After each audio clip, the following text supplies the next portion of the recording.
Thomas, the tank engine, has worked his branch line for many years. "You know just where to stop, Thomas," laughed his driver. "You could almost manage without me." Thomas had become conceited. He didn't realize his driver was joking. "Driver says I don't need him now," he told the others. "Don't be so daft," snorted Percy.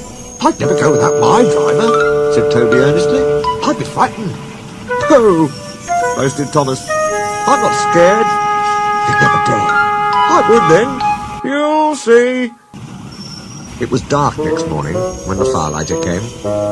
Thomas drowsed comfortably as the warmth spread through his boiler. He woke again in daylight. Percy and Toby were still asleep. Thomas suddenly remembered.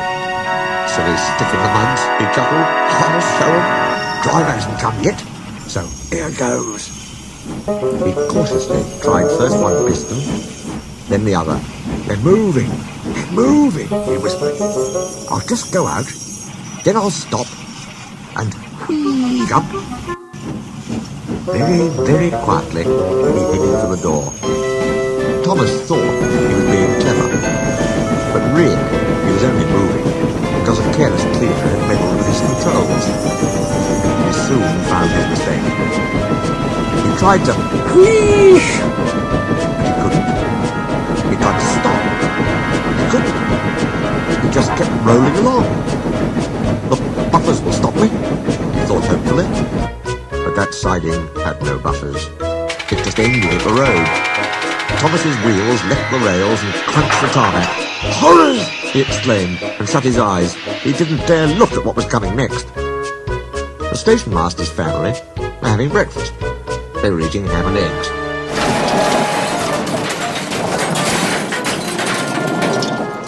The house rocked, broken glass tinkled, plaster peppered their plates.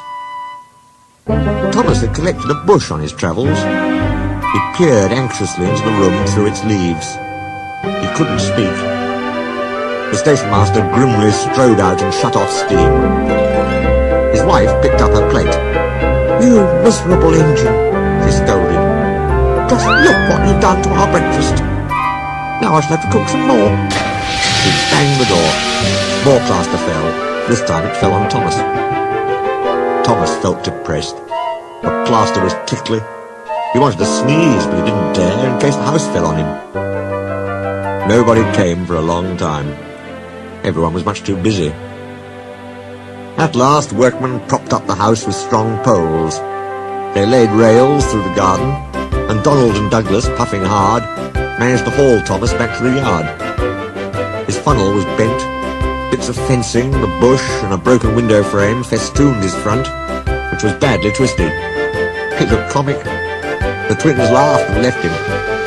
He was in disgrace. "You are a really naughty engine." "Oh, no, sir. Oh, I'm sorry, sir." Thomas's voice was muffled behind his bush. "You must go to the works and have your front end mended. It'll be a long job." "Yes, sir," faltered Thomas. "Meanwhile," said the Fat Controller, "a diesel rail car will do your work." A diesel, sir?" Thomas spluttered. "Yes, Thomas. Diesels always stay in their sheds till they are wanted. Diesels never gallivant after breakfast in station masters' houses." The Fat Controller turned on his heel and sternly walked away.